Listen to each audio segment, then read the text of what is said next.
Hi everyone, thank you for coming. I'm really excited to be here. It's my first Black Hat, so I'm really excited. I'm Steve. I'm a security researcher at Akamai. I joined originally as a threat hunter, and then I moved on to the security research team. And before joining Akamai, I used to do incident response and forensics, mainly on Windows machines. Now, over the past year and a half or so, our team's been mainly focused on MS-RPC. And it's mostly been offensive research, like bypassing security mechanisms or vulnerability research. And we will present our findings at last year's DEF CON and Hexacon. And this talk is a continuation of this research, but focusing on the defensive aspect of things. So what we're going to discuss today is first we'll see how MSRPC behaves and works, and then we'll do the same with ETW, because we will be using ETW to detect MSRPC-based attacks. And lastly, because I don't want to limit our discussion to just detections, we'll see how we can supplement defense with another built-in mechanism in Windows called the RPC filters, which are part of the Windows firewall. But first, what is RPC? RPC stands for Remote Procedure Calls.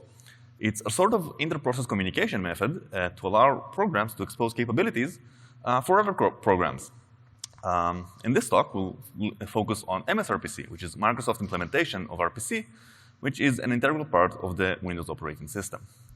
And it's been around since the 90s, and you might be asking me, if it's been around since the 90s, is it still relevant? Why don't you focus on cloud or AI? And to that, I would like to show this network map. Here on the screen, it's a network map of a real-life network, not any test environment. And it's filtered to show only one portion of MSRPC traffic. So it's the endpoint mapper of MSRPC, and we'll discuss exactly what that is in a bit. And so it's a small fraction of our RPC, and it's everywhere in the network. So yeah, RPC is still relevant. And not only that, RPC is also very relevant to network attacks. Taken here is MITRE's attack metrics, and highlighted in purple are all the places where MSRPC takes part. Now, I know it's not really that legible on the screen, but to give some examples, we have DCSync for credential mapping, PSExec, and WMI as an example for lateral movement attempts. And if you go into the realm of vulnerabilities, we have Petit Potam or Zero Logon, which are also carried by MSRPC. And if we don't want to discuss something theoretical, like just attack techniques, if you take a look at almost any ransomware report, that at least those that I've seen, most of the ransomware threat actors have either used or have the capability for PSExec, which is by communicating with the service manager for lateral movement. So it's very relevant for ongoing attacks and current attacks as well. And not only that, RPC is harder to detect, because we have another layer of encapsulation that we'll need to peel before we can get to the actual data that is being, or the operations that are being requested. And deep packet inspection is usually expensive, resource and time-wise. So most network defense tools have mostly network connection metadata. So we're missing that information. Also, most RPC servers, which are programs that expose RPC capability, are usually running as SVC hosts or protected processes. So we'll have some difficulty matching RPC traffic to network traffic to process information. And lastly, even if we wanted to create network defense rules, RPC traffic usually occurs over ephemeral ports in TCP or over SMB. So creating firewall rules in advance might be a bit problematic. And even if we wanted to have defense, there aren't that many offensive options. We have the RPC filters in the Windows firewall, which we'll discuss at the last part of this talk. And there have been already some ETW-based monitors for RPC, just like we discussed in this talk. But they're mostly aimed at security researchers and don't really focus on the network aspect of things. The strongest option is, in my opinion, is the RPC firewall, which was actually presented at Black Hat, I think, 2 years ago. But it's a third-party tool. It relies on process injection and hooks to have the firewall capability. So there's a trade-off there between security and built-in stuff. So how can we take this image or this data that we have about an RPC connection, which doesn't tells us a lot, this is, by the way, PSExec, and turn it into something more informative that we can actually use to understand what is being requested? Well, stay tuned. First, we have to understand how RPC works. So if I do my job correctly, by the end of this section, you'll understand the following terminology, which will be relevant for later use. We have the interface, the IDL, transport, endpoint, and binding. First, RPC works in a client and server model. A server exposes functionality that the client can then call. How does the client know which functionality the server exposes? For that, we have the IDL, Interface Definition Language. It's a text-based file that describes the server RPC interface. And inside, we have a unique identifier, UUID, that identifies that specific RPC server. And then we have the server definition with its name and all the functions it exposes and any data types it needs. How does that get into the binary? For that, Microsoft provided us with MIDL, which is an exit that we can use to compile the IDL file into C code and header files, which can then be compiled into the binary. But for traffic to pass, it has to have some sort of transport and connection. For that, we have the endpoints, which are what we connect to with RPC traffic. And endpoints vary according to the transport that is being used. The most common ones are TCP as a transport and the named pipe, and then SMB as transport. And then the endpoints are a port and a pipe name. But there are also other transport types available. Here is the most common one. There are around 14 defined, most of them obsolete already. So those are the more modern ones. Endpoints can also be either well-known or dynamic. In the case of a well-known endpoint, well, it's known in advance, so both the client and server can immediately start communicating. But with dynamic endpoints, the server receives the endpoint itself from the endpoint mapper. And for the client to know that endpoint, it first has to communicate with the endpoint mapper using the well-known endpoint, TCP port 135, and then it will receive the endpoint for the server and can communicate with it. This communication with the endpoint mapper is what we've seen in the network map at the start of this talk. Lastly, we have the binding, which is the session between the client and the server. For practical purposes, that's a handle. And both the client and the server can manipulate the binding or the session parameters using designated functions that work on that handle. For example, authentication is carried that way. If we zoom into what exactly is being passed during an RPC call, well, the client calls the function as normally, but it's not implemented on it. Instead, it goes into a wrapper function called NDR client call, which is implemented and exported by the RPC runtime.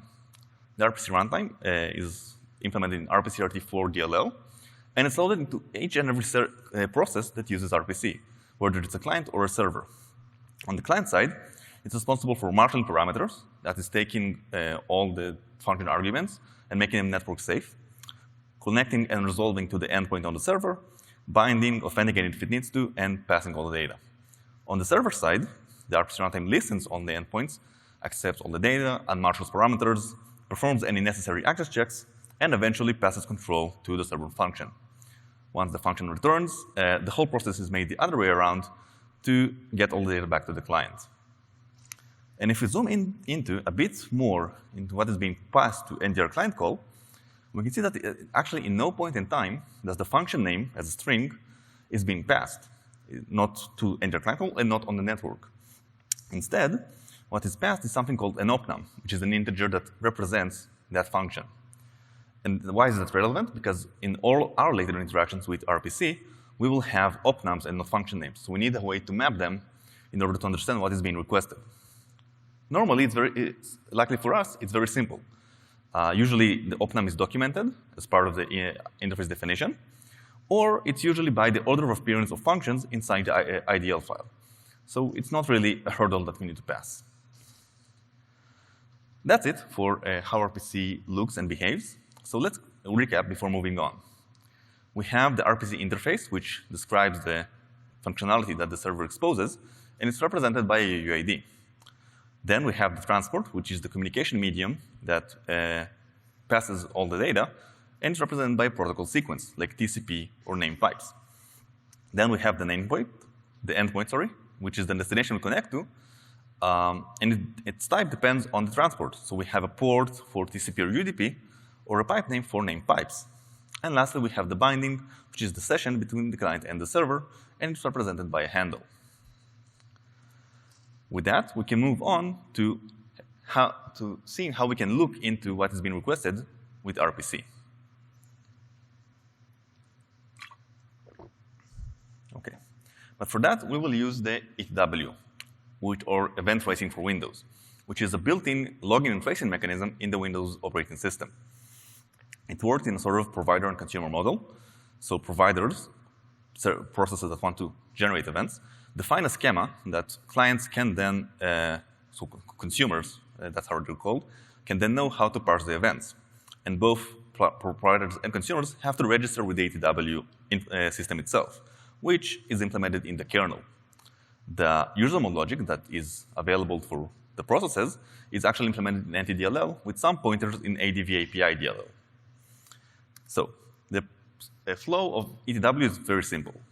First, the application process that wants to be a provider registers with the kernel, the ETW, and it provides another UUID that will identify it. The kernel returns a handle that it can then use on subsequent calls to identify itself, for example, when writing events. But because there are no consumers registered at the moment, events are being discarded because there's no one to send them to, so they're sent to the void. But hopping the kernel boundary each and every time just to have the event data discarded is very wasteful resource-wise. So instead, what we can do, the provider can actually provide a callback to the kernel to be notified on the state that it should run in. So that way, the kernel can notify the provider if there are any consumers available, and if there aren't any, it can just skip event writing to the kernel. And this is how the callbacks look like. We can see that the second parameter is enabled, which tells us if it's enabled. So if we go back to our flow, instead of writing events to the kernel, the process first checks if it is enabled and if it could write events, and it skips writing them if there are no consumers. Once a consumer registers with the kernel by calling enable trace with the same UUID the provider used, then the kernel knows how to route events and they are being passed correctly. In our case, we will be using the RPC ETW provider, which is implemented as part of the RPC runtime. Now, I said that the RPC runtime is loaded into each and every process that uses RPC. So is there like an issue with having multiple processes write to the same provider? No, because everything is handled by the kernel, so it works flawlessly. There are 13 different events in the ETW provider, but we'll focus only on 2 of them that have the same schema, which are the client and server call start.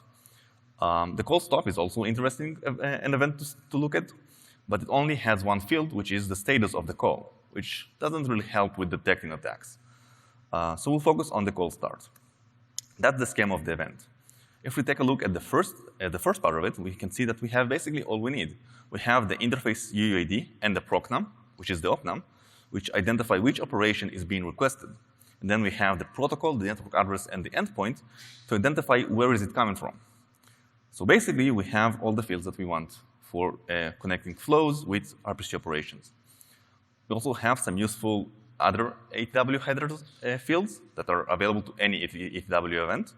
So we have the activity ID, which is another UUID that can be used to track event chains. So for example, on the same RPC call, we will have an event for call start, call stop, and maybe an error.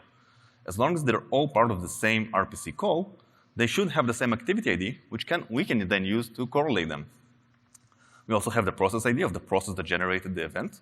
So for example, the SVC host that runs the RPC server. And we also have the timestamp.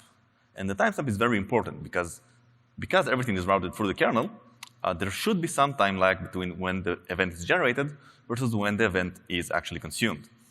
Therefore, we don't want to rely on the time we receive the event, and instead want to rely on the time it is generated and in the timestamp. So now that we've seen all the fields that we have, can we actually move on to attack detection? And the answer to that is no. Because if we take a look at the RPC runtime, and this is the decompilation of the function that handles server calls, we can see that it actually doesn't really send the network address, and it sends a null value instead. So we're missing that crucial piece of information to match network and operation. And I don't really want to focus on client events, because since we're looking for malicious traffic, we have to assume that the client is somehow under the attacker's control. So the attackers can either tamper with the ETW events or even disable them altogether, or they can just use the local client as a proxy and tunnel all the traffic through it. They can also just generate RPC without going through the operating system, since RPC is just a network protocol. For example, in packet, a very what is going on here? My laptop just decided to do a lot of stuff. Sorry. Where were we? We were here. So the client can even, the attackers can just generate RPC traffic without going through the operating system. For example, in packet, a common and very used library in Python, does exactly that. It implements RPC without using the operating system. And because of all of that, I don't run two-line time calls, and I chose to focus on server events. So what can we do with server events? How can we bridge that missing data? Well, we can use ETW again. Both the ETW providers of TCP and SMB, the most common RPC transports, have very useful providers. So we can match the endpoint from the RPC event with the endpoint on the network provider. So it will be a port on the TCP side and the pipe name on the SMB side. With TCP, it's pretty simple.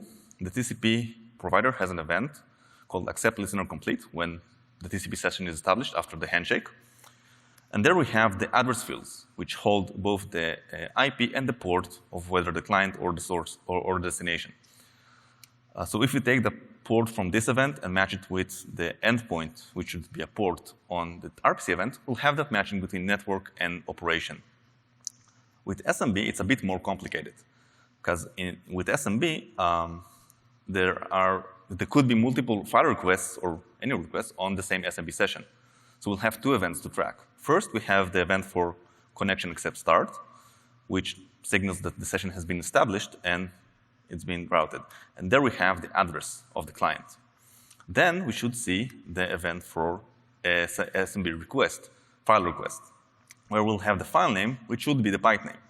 If we want to match endpoint to file name to address, we have to keep track of the connection GUID, which identifies that session. And it might be a bit not that clear with just arrows and boxes. So let's take a look at this chronologically. If we let's consider an RPC call that is being that its transfers is SMB. The first ETW event that we'll see is from the SMB provider, and it's for the SMB accept start. And there we'll have the IP and the connection GUID. If we wait for a bit, we'll also see an event, again from the SMB provider, with the file request, which should hold the connection GUID and the pipe name that is being requested.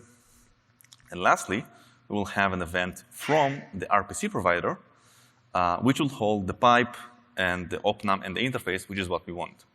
So if we keep track of all this data and then backtrack, once we get the RPC request, we can match IP and pipe to the opnum and interface, which is exactly what we want for matching RPC to network flows.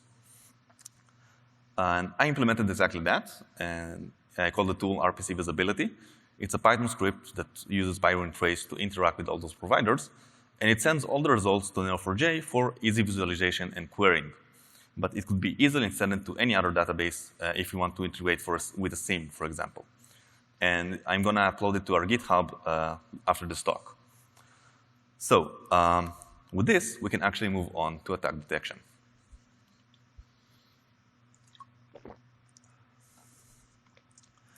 First, let's start with psexec, because I really like psexec.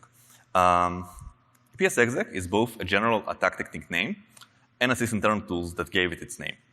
How it works is it basically copies a binary for a service to the remote machine's admin share, and then communicates with the service manager using RPC, the MS-SCMR interface, to run a service from that binary. To create a service for that binary and then run it, therefore achieving remote code execution. So if you go to our demo environment, we have here a domain controller, which will run our RPC visibility solution on, and then we'll also have our victim. Now we can just run psexec, and there's nothing complicated here. Just authenticate, communicates with the RPC, and then tells it to launch a message box. So behind the scenes, it's gonna connect to the machine, copy the binary, and then communicate with the service manager to launch that binary. And we can see here that our hack worked, and we have our message box. And we also detected a new source, which is hopefully a bit more similar to what attackers will do IRL. So there's no RPC visibility on my laptop, which did the attack. So if we move on to our database, which is what is actually interesting, and run our query, we can see that actually there's a lot of traffic going on over RPC from just that single command of psexec. So we have a lot of stuff here from the SCMR interface, and then also some logon information that is going on to the domain controller. Sorry, you can see it here. We want to focus on the service manager. So we can limit our query to that interface, either by name or by its ID, UUID. But we also have a lot of traffic here. And how can we, in a normal operation, how can we distinguish between something that is OK and something that is not OK? Sorry, something that is not OK. We can just limit our query to create service. And then we'll have a single detection, which is what we want. And the reason I want to focus on specifically our create is to reduce the rate of false positives. In normal network environments, and this is something that I discovered when I was threat hunting, because I tried to detect psexec without RPC visibility, there are watchdogs and monitoring services that, well, monitor services. And it's very common for them to actually communicate with the service manager themselves to get the status about the, information about the status of services and launch them if necessary. So it's a lot more common to see query service info or run service versus create service. That's why I want to focus our detection on that to reduce the rate of false positives. Because create a new service creation is a lot less common, sorry. And we can do the same technique to other attacks as well. So if you take a look at DCSync, which is a credential dumping attack, where you connect to a domain controller, pretending to be a domain controller, and you ask to replicate the credential database. It uses the directory replication RPC interface, and specifically a function called DRS get NC changes. Now, on normal operations, or any networks, you'll have a lot of traffic going on to the domain controller, even on the directory replication service. But get NC changes is a lot more rare, and should only also happen between domain controllers, basically. Therefore, if we limit our query to just that function, we should have a much better detection method. And moving on, we have petit potam, which is an authentication coercion attack. Basically, you communicate with the encrypted file system service and tell it to open a file or encrypt it. And the vulnerability was that some of the functions in the EFS did not handle UNC paths correctly. So if provided the UNC path, it triggered an outbound connection, SMB connection, with authentication data, which attackers can then relay for the next stage of their attack. So if we limit our query to just the vulnerable functions, which are open file raw and encrypt file, we should have some sort of detection. But this wouldn't work in any environment that actively uses EFS, because everyone is open files, right? So instead, what we can do is, because we're already listening to the SMB provider with file requests, if we combine the detection for an outbound connection with a UNC path, because we have the file name, and that follows immediately after an EFS request, we can limit our detections to something a bit more specific and reduce the rate of false positives, even if EFS is used regularly in the network. Moving on, we have the task scheduler, which is very similar to psexec. But instead of communicating with the service manager, we're communicating with the task scheduler. And while services usually have to follow a certain interface for being a service, task scheduler has no such thing. So you can even just launch CMD directly without having to copy a binary. So in this case, we also focus on detecting register task. For the same reasons, we focused on create service with PSExec, because that should be a lot rarer than just querying the task status or launching it. And lastly, I want to discuss WMI, because WMI is a bit of an odd job. It stands for Windows Management Instrumentation, and it is a way to monitor or control some parameters of the operating system. And the reason why WMI is weird is because it's not implemented over RPC directly. Instead, it's implemented over DCOM, distributed COM, which is a way for it's another form of inter-process communication where you can expose class-like objects and methods that way. So we have here another layer of encapsulation, because we have a WMI over DCOM over RPC. And we won't be able to easily tell which operation is being requested. Luckily for us, with WMI specifically, it actually has its own unique interface names and UUIDs. So they're a bit different from the common DCOM interfaces, and we can distinguish them that way. So what I did in a heuristic-based approach, I took a look into what I'm seeing with RPC visibility on a malicious request that launches a remote process versus a more legitimate request that gets the status of processes. And we can see here that we have a difference between the opnams that are being requested and also in some of the interfaces being accessed. So if we compare on the malicious side, which is on the left, we have process called create. It launches a normal process. And we don't have the enumeration interfaces on the right side from the normal querying. And we also have the opnam for exec method versus exec query. So it's heuristics built on top of heuristics, but it should have give us some sort of information that we can work with to somehow determine what WMI request is being made, and also how malicious that is. Which leads me to actually the end of this talk about RPC visibility, not the whole talk, just this section, and its drawbacks. So we can't handle DCOM, that's a drawback, obviously. Or we can't handle DCOM with any certainty. That's more accurate. And we're also only a metadatabase detection, because we can't see into which parameters are being passed into which operation.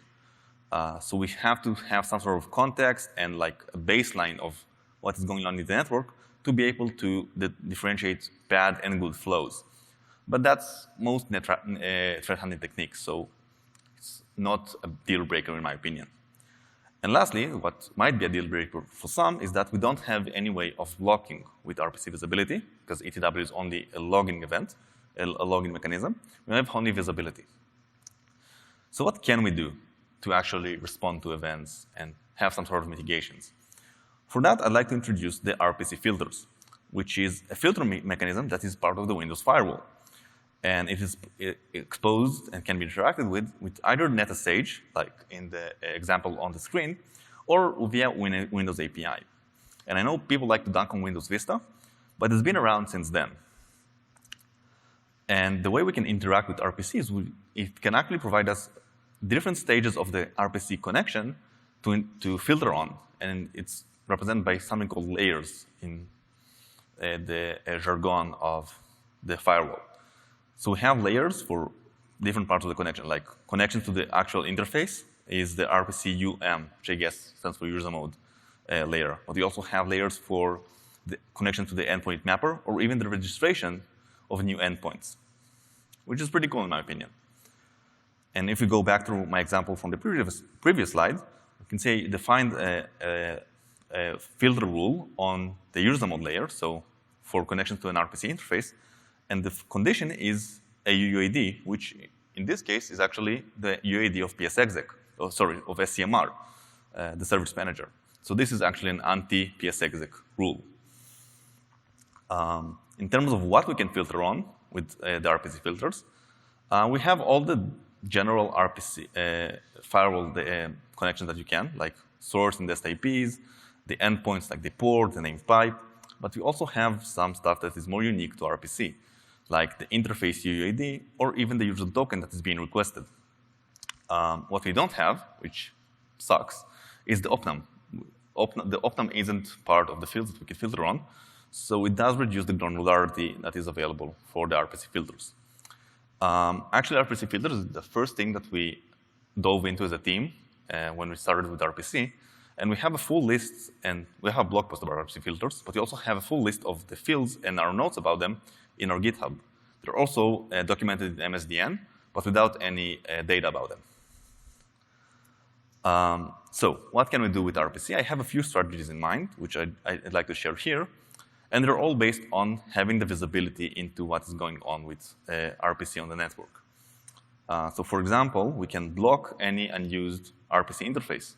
So if we have, for example, SCMR, if no one is using SCMR on the network, why should we leave it open for attackers to then utilize? We can even just create an exception maybe for any monitoring services that we need and block the rest. But if that is too scary and might hinder any potential network operability, we can maybe use the RPC filters as a sort of emergency anti-lateral movement technique, button, sorry.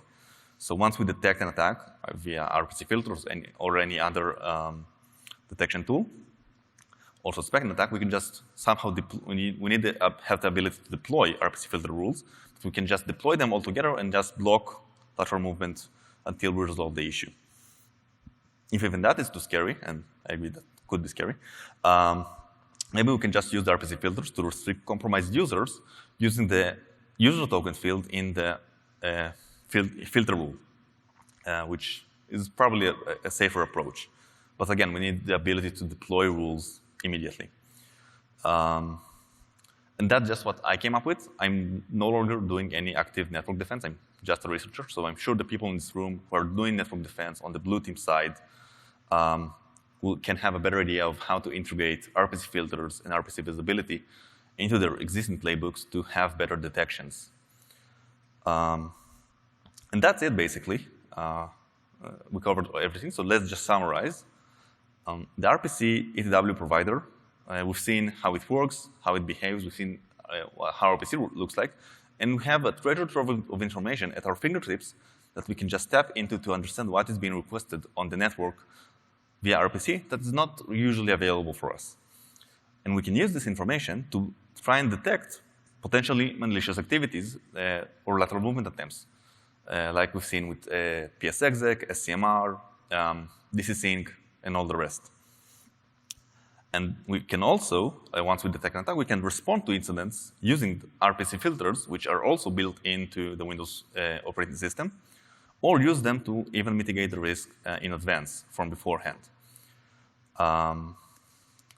That's it, basically. Thank you, everyone, for listening. If you have any...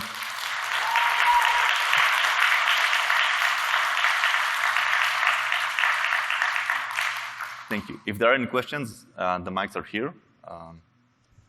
So on your last slide, you had one of the preventative controls about blocking unused RPC services and doing an attack, blocking based on an attack. Yeah. That basically means that you would have to block, and you have to have essentially what is more or less an application layer firewall for RPC. And from what I was seeing, you would have to do that, hook it into the service layer rather than doing it at the network interface, because some of the stuff can be executed within the system environment, right? I'm not sure I followed your question exactly. Can you rephrase it somehow? Basically, I'm thinking that in order to put your preventative measure, you'd have to hook the RPC service rather than dealing with it at the network level. Yes and no. That's what actually the RPC firewall is doing, which I mentioned at the start of the slide. Like, sorry, I missed that. Yeah. There's already a tool exists that was introduced a couple of years ago at Black Hat Europe. But with RPC filters, what I meant is that we can use it as an anti-lateral movement button. So the RPC filters, you deploy them across the network on all the machines. You need to have the capability to deploy it somehow to all the machines in your network, and then they just work on the firewall level. So it's not meant to block any sort of RPC being used inside a single machine. That's not the focus of this talk. Okay. We're mostly focusing on lateral movement and propagation inside the network. That's why we have this visibility tool, and that's why we have the RPC filters as part of the firewall. All right, thanks. Sure.